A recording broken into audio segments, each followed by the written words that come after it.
कॅलेंडरची पानं आणि बदलणारं आयुष्य. रोज तीच वेळ, तोच दिवस. बदलतंय ते फक्त कॅलेंडरचं पान, आयुष्य नाही. दररोज सकाळी जेव्हा सूर्य उगवतो तेव्हा एक नवी उमेद मनाला हळूच सांगते की आज काहीतरी बदलेल, आज कुठेतरी आपलंसं वाटेल, कोणीतरी मनापासून समजून घेणारं भेटेल.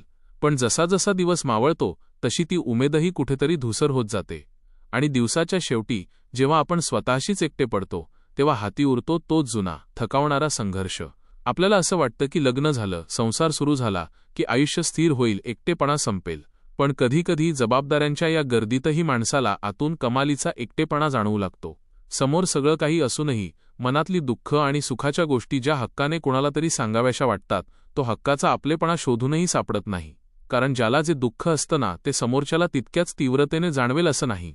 जेव्हा एखादी व्यक्ती समभावनेने म्हणजेच आपल्याच भूमिकेत शिरून आपल्याशी बोलते, तेव्हाच त्या शब्दांना अर्थ येतो. मैत्री किंवा नातं म्हणजे केवळ जवळ येणं नसतं.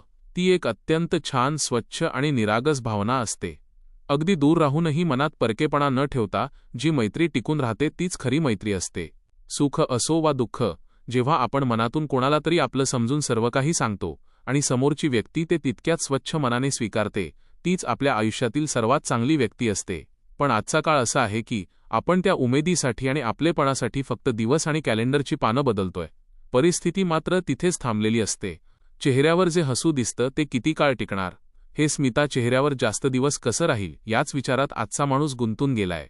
मनात एकच प्रश्न पुन्हा पुन्हा येतो, कधीतरी खरोखरच असं होईल का, जेव्हा कॅलेंडरच्या पानासोबत आमचं नशीब आणि आमचं आयुष्यही कायमचंच बदलेल आणि चेहऱ्यावरचं ते हसू तात्पुरतं न राहता कायमचं आपलं होऊन जाईल.